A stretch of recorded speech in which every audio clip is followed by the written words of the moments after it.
Boa noite, pessoal! Terceiro episódio do CBcast Capim Branco Podcast, diretamente de Unai. Aqui o nosso portão não tem cadeado. Diversos assuntos são aqui tratados em 20 minutos. Informação de qualidade para a população de Unai. E nós estamos aqui hoje com especialistas. Boa noite, pessoal! Terceiro episódio do CBcast Capim Branco Podcast, diretamente de Unai. Aqui o nosso portão não tem cadeado. Diversos assuntos são aqui tratados em 20 minutos. Informação de qualidade para a população de Unai. E nós estamos aqui hoje com especialistas. Boa noite, pessoal! Terceiro episódio do CBcast Capim Branco Podcast, diretamente de Unai. Com isso, e quem tiver interesse, quem for um profissional, acadêmico, várias frentes, quem não se comunica hoje tem uma desvantagem muito grande, né? Com certeza, Rafael. Boa noite, boa tarde, bom dia para você de casa. Rafael, obrigado pela oportunidade de estar aqui hoje. E vamos falar hoje um pouco sobre oratória, né? Como falar em público. Eu, particularmente, eu tinha muita dificuldade. Que algumas pessoas, elas nascem com um dom natural, aquela pessoa que fala tranquilamente, fala sobre qualquer assunto. Eu tinha um problema porque eu era muito tímido, não conseguia falar em público, era muito travado, minha mão suava, tremia. E hoje, com treino, com técnica, eu consegui aperfeiçoar. E hoje acredito que eu consigo me comunicar bem. Bacana, Dali. Conte um pouquinho da sua trajetória. Você é unaiense? Sou unaiense. Nasci aqui, como diz, na beira do Rio Preto. E meu primeiro trabalho aqui na cidade, eu acho que uns 10 anos de idade, foi lidar com o público. Eu vendia din-din para minha mãe. O famoso din-din. Ela me pagava R$1 por dia e um tempo depois eu evoluí. Aí eu fui vender picolé. Para mim já era um grande avanço. Trabalhei em várias coisas aqui na cidade até eu chegar na comunicação.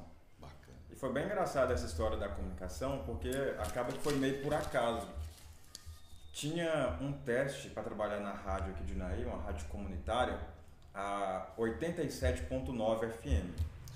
E ia ter um teste lá, alguns colegas meus falavam assim: Dali, você tem uma voz boa, voz bonita, não sei o que, vai lá participar. Foi bem engraçada essa história da comunicação, porque acaba que foi meio por acaso. Tinha um teste para trabalhar na rádio aqui de Unai, uma rádio comunitária. E aí, a assistência desses colegas, que hoje eu agradeço, eu fui lá na rádio fazer esse teste. Cheguei lá, tinham 10 pessoas, eu fui 11º, fui como quem não queria nada, sem esperança nenhuma, e me deram um texto para eu gravar. E até hoje eu lembro mais ou menos que era sobre um guarda-roupa, era uma promoção de uma loja. Falou: Darli, primeiro você lê com a sua voz normal, e depois você lê, como diz, com voz de locutor, que é uma impostação que a gente faz. Eu li lá: hoje tem promoção na loja, guarda-roupas 8 portas por R$399. Ok, agora você faz como se estivesse na rádio já, isso lá dentro do estúdio, né? Eu peguei: hoje, promoção, guarda-roupas, 8 portas, só R$399, não fique fora dessa. Show de bola. Aí, acabou o teste, pessoal, você está contratado. Pode vir segunda-feira. Parabéns, Dali. Como é que a gente faz para se preparar mental e fisicamente para falar em público? Porque assim, eu fiz uma pesquisa até hoje de manhã cedo, bem cedo antes de eu ir para o trabalho, que o público tem mais medo, o povo tem mais medo de falar em público do que muitas outras coisas. Sim. Então o principal medo é falar em público. Mais do que medo da morte, os entrevistados responderam, mais do que medo de inseto, mais do que medo, né, enfim, esses medos que a gente tem comumente aí de água, de morrer afogado, alguma coisa nesse sentido. Falar em público é realmente calcanhar de Aquiles para muita gente, inclusive para mim. Eu tinha essa dificuldade enorme para poder falar em público. Até a minha adolescência, 17, 18 anos, eu tinha muita dificuldade para falar.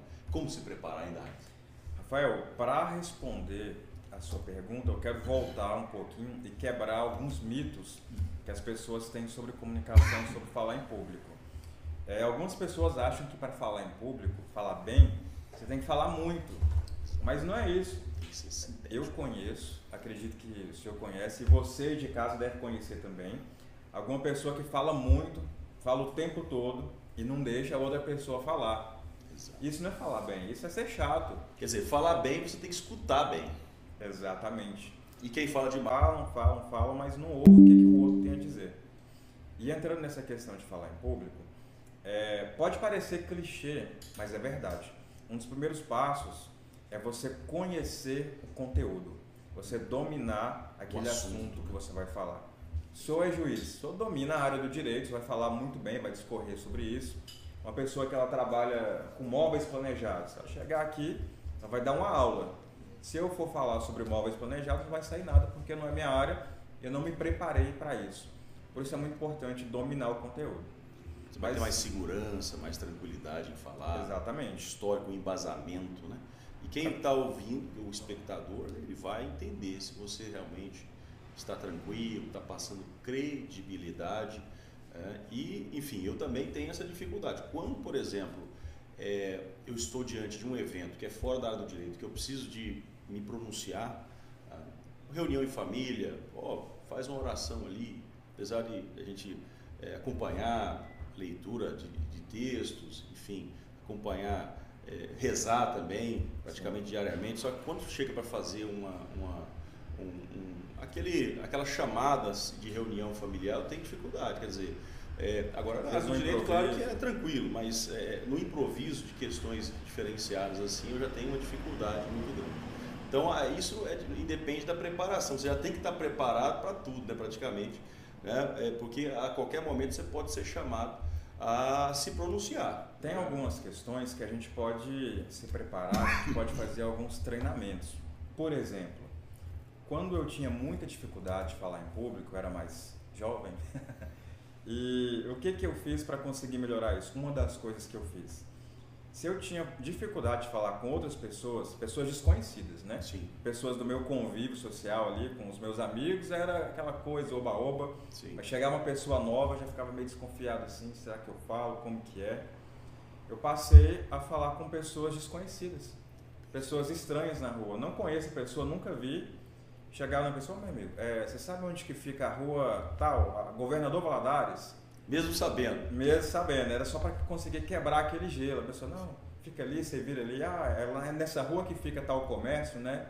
É lá mesmo, aí eu conseguia desenvolver um pouco mais. Quando eu estava no curso, já passando pelas etapas do concurso da magistratura, tem uma parte oral, a temida prova oral dos concursos, né? E eu cheguei nessa etapa também muito, apesar de ter sido professor já há algum tempo, já era professor há 4 anos já, universitário, mas mesmo assim, uma coisa é você estar em sala de aula em algo que você preparou, algo que você se esquematizou, e outra coisa é respondendo questões de prova oral que você não sabe qual vai ser a questão. Naquela banca com 15 desembargadores olhando para você e esperando a resposta. Então, quer dizer, não é fácil esse ponto. E o assunto que a gente tem que saber dominar é controlar essa ansiedade, esse medo, essa adrenalina. Sabe o que acontece? E só para concluir um ponto, você conversando com as pessoas. Eu li num curso que eu fiz antes de ir para a prova, fiz um curso de curta duração, de oratória, com o professor Acácio. E ele dizia uma coisa interessante, olha, você tem que se preparar para você chegar e falar como se as pessoas fossem seus conhecidos. Sim. Né? Acontece que uma coisa é você pronunciar sobre isso, outra coisa é você fazer, vencer essa etapa e chegar num ponto de um ambiente totalmente formal e acabar, né, trazendo essa tranquilidade toda. Como quebrar esse gelo, essa ansiedade? Na prática, ela é totalmente diferente. É que nem uma natação. Você pode ter toda a teoria, você pode ler todos os livros, mas se não for para a água, nadar e praticar, você vai morrer afogado. E nós temos que conhecer o público que nós vamos falar, né, Davis? Exatamente. Conhecer o público é fundamental. Se eu for falar com crianças lá de 5 a 10 anos, eu vou usar um tipo de linguagem. Certo. Se eu for falar com a turma de acadêmicos, a minha linguagem vai ser diferente. Correto. Vou tratar todos igualmente, por estudar mesmo o público-alvo. Porém, você tem que conhecer o seu público-alvo e saber o tipo de linguagem e a sua entonação de voz também. Porque dependendo do assunto que vai ser tratado, a gente vai falar com um tom de voz, às vezes mais baixo, às vezes mais calmo, ou você vai falar mais alto também, depende daquilo que você está falando. Eu sou um político, estou pedindo seu voto, vou fazer aquela coisa mais animada. Eu tenho um amigo que ele tinha um problema de gravação, ele é locutor. E aqui no Naí a gente tem o costume de passar as notas de falecimento na rua, né? E ele tinha um tipo de locução que a gente que é do ramo, chama de padrão sorrindo, que é aquela da loja que eu fiz no início. Hoje, promoção na loja tal, aproveite, venha, aproveite o desconto. E ele só sabia fazer esse tipo de locução, mais nenhuma. E ele começou a gravar essas notas de falecimento aqui em Unai. Aí eu tava na rua, passou um carro lá perto de mim, nota de falecimento, a família de fulano, cumpre o doloroso dever. Falei, esse negócio tá errado. Você tá feliz, você tá falando uma coisa, aí é diferente. mas tá parecendo que tá feliz. A entonação de voz não tá correspondente com o assunto que está sendo tratado, né? Então, a gente tem que saber fazer essa diferenciação do esse link, né? e para quem você está falando. Se for, por exemplo, uma palestra motivacional, você não pode estar lá triste, você não pode falar baixinho, você não pode encostar no lugar, ficar assim com a mão segurando, por braço cruzado. Você tem que estar se gesticulando, talvez até andando um pouquinho, não muito rápido, né? Mas ocupando espaço e motivando com algumas atividades. Então, enfim, é preparar aquele público, o assunto e o ambiente que você vai se pronunciar, né? E preparar bem. No último workshop que eu ministrei, eu levei a Amanda, que é uma psicóloga, e ela ministrou lá com a gente também. E ela passou algumas questões muito interessantes sobre essa questão de nervosismo, Sim. que é o medo do julgamento, o medo do que as outras pessoas vão pensar. Sim. E se eu errar, o que vai acontecer? Eu vou ficar envergonhado? Então ela até usou uma expressão que eu achei bem interessante, que às vezes a gente se cobra muito e acha que a gente é o sol, que está todo mundo olhando para a gente, que a gente não pode errar, mas é normal, todo mundo erra. Eu várias vezes na rádio hoje é quinta-feira, e hoje uma ótima sexta-feira para você, hoje é quinta, já estou pensando na sexta, aí você brinca em cima do seu erro, descontrai e está tudo certo, todo mundo vai errar, não tem problema. Sobre a ansiedade, ela passou uma técnica pra gente que eu já usava e estou usando mais agora, que ela me ajudou até a dormir melhor, que é uma técnica de respiração que a gente chama de 3-5-7. Não é um 5-7, gente, é 3-5-7. Você vai respirar por 3 segundos, Sim. prende a respiração por 5 segundos e solta devagar por 7 segundos. E você vai fazendo isso. Feito isso algumas vezes, você vai ficar mais tranquilo. Perfeito. Você vai ficar mais calmo. Tem uns hormônios lá que liberam, não lembro o nome agora. Adrenalina mesmo. Adrenalina e outros. Só que isso ajuda a acalmar seu organismo. Você vai ficar mais tranquilo. Aspirar pela boca, deixar fluir bem esse. Vai tendo aquela calma. E tem umas dicas assim, de segurar a mão, segurar o braço assim firme também. Se posicionar, tem a postura correta, né? Para você começar bem uma fala. E o senador Romano, tem até uma frase que ele também tinha muita dificuldade, falando dos melhores oradores da história ali, que a gente conhece por leituras na internet mesmo, alguns livros de direito romano. E o Cícero tinha muita vergonha de se pronunciar.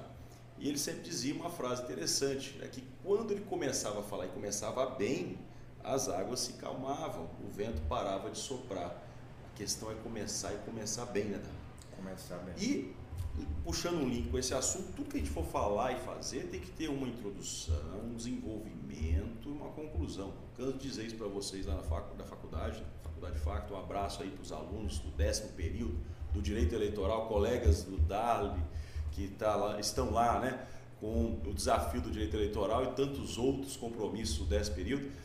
E mais essa dica, né? Vocês vão apresentar o TCC, OAB, muito importante. OAB chegando também, tá aí. Ainda bem que a OAB não tem prova oral, por enquanto. Mas já teve, né? Antigamente tinha uma etapa de prova oral, né? Temida também essa prova oral da OAB. Eu acho que a prova oral é mais difícil do que a prova escrita objetiva. Né? Como lidar com essa introdução, desenvolvimento, conclusão, na fala? Como é que a gente calcula isso? Como é que a gente se prepara? Uma das coisas mais importantes é a linguagem corporal.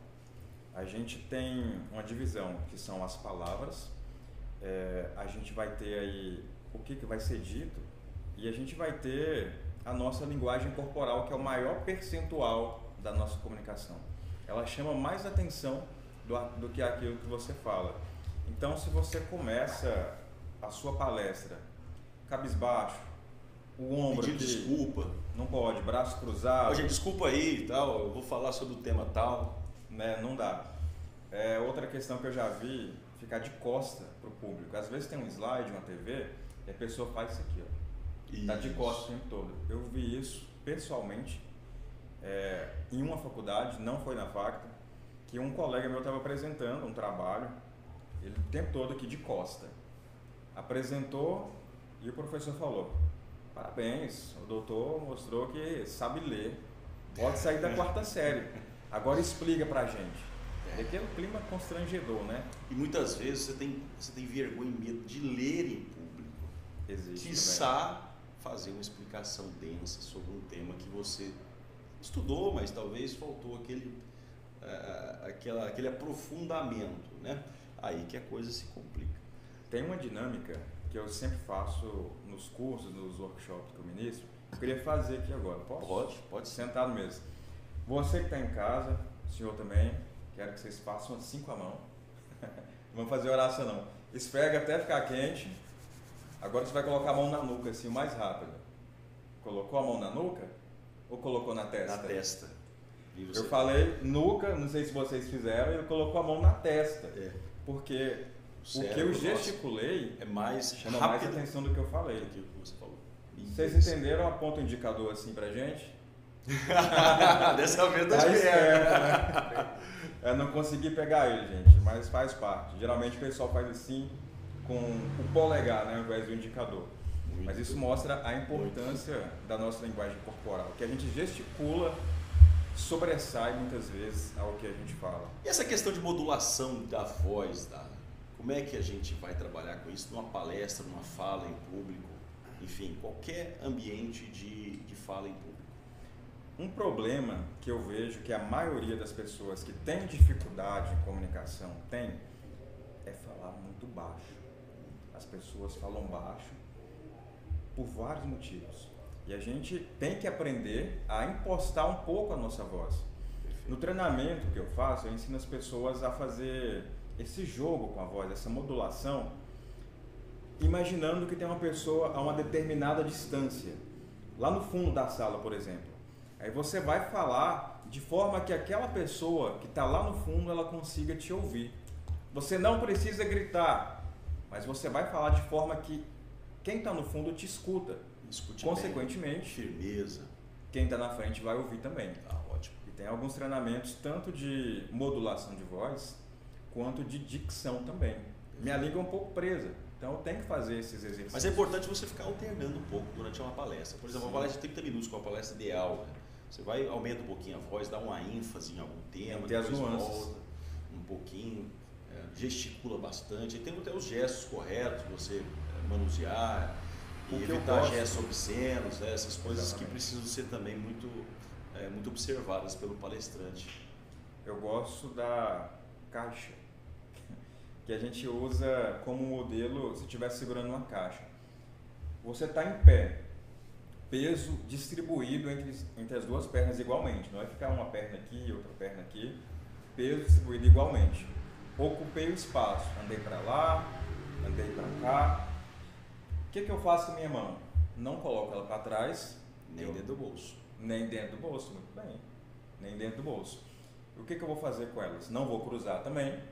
Perfeito. Eu vou ficar aqui, ó, como se eu estivesse segurando uma caixa. Junto aqui, venho aqui, aponto para lá, aponto para cá e volto para cá, para a caixa. Não sei se dá para ver muito bem, mas é mais ou menos aqui, ó. Um ângulo de 90 graus no braço. O braço mais assim, posicionado dessa forma. Para manter a postura, né? Exatamente. Ereta. Muito bem. Esse assunto é tão importante que você, veja, se eu tiver dois candidatos, um consegue falar em público com tranquilidade. Vamos supor que é entrevista de emprego, o outro já é muito tímido, não consegue falar. Mesmo aquele tímido, tendo mais desenvolvimento técnico, tendo mais facilidade com a questão de leitura, de técnica, de tudo, mas se ele não souber se comunicar, não souber falar, certamente ele ali não será o escolhido.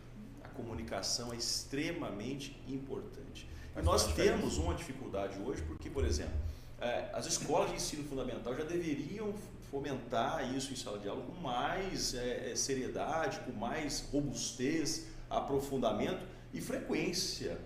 Uma aula de oratória, ensinar mesmo, colocar os alunos para falarem, dividir em grupo, exigir a fala de todos os integrantes do grupo. E nós temos as faculdades de Direito, segundo pesquisa eu vi, apenas 5% das faculdades de Direito possuem cursos de oratória em algum momento durante a faculdade. Isso é muito complicado, porque o profissional do direito, principalmente ele, lida muito com a comunicação. Se você não soubesse comunicar com o seu cliente, com o juiz, com o defensor, com o colega, a situação fica bem complicada. Eu arrisco a dizer, Rafael, que quem se comunica melhor ganha mais dinheiro. Perfeito. Um exemplo, numa loja, eu já deixei de ir em loja porque eu fui mal atendido. Já fui em loja porque eu fui bem atendido, eu voltei naquele lugar, eu comprei de novo. É claro que aqui no Naí não tem isso, né? Todo mundo atende muito bem. E da mesma forma, um profissional de direito.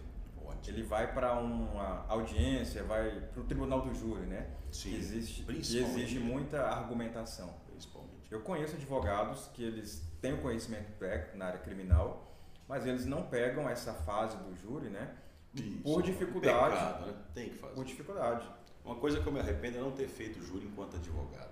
Ficava mais na área civil, enfim, eu deveria ter feito alguns júris. Eu quero fazer. Mais facilidade. Eu tenho muita vontade. Darley, nós estamos com os 20 minutos já cravados aqui. O nosso podcast tem um compromisso com os 20 minutos, porque o nome do podcast é Podcast 20 Minutos. Gostaríamos de te chamar aqui e convidá-lo novamente. São muitos temas, esse é um tema muito amplo, né? Muito amplo mesmo. O público vai dizendo, vai sugerindo, a gente vai trazendo temas para cá. Nosso portão não tem cadeado. Qualquer tema, não é só tema jurídico. Eu estive aqui com profissionais de vários ramos, empreendedorismo, administradores de empresa. Tivemos aqui no segundo episódio a Camila falando do trabalho, emprego, né, da gestação. Teremos outros profissionais que falarão sobre agronomia, sobre veterinária, enfim. São temas diversos, tá? E a oratória com certeza é um dos temas centrais. Eu gostaria de chamar e contar com a sua colaboração, com a sua presença de novo aqui no nosso podcast. Obrigado. Estou à disposição e agradeço pela oportunidade, agradeço você de casa aí que assistiu também. Até a próxima. Até a próxima, gente.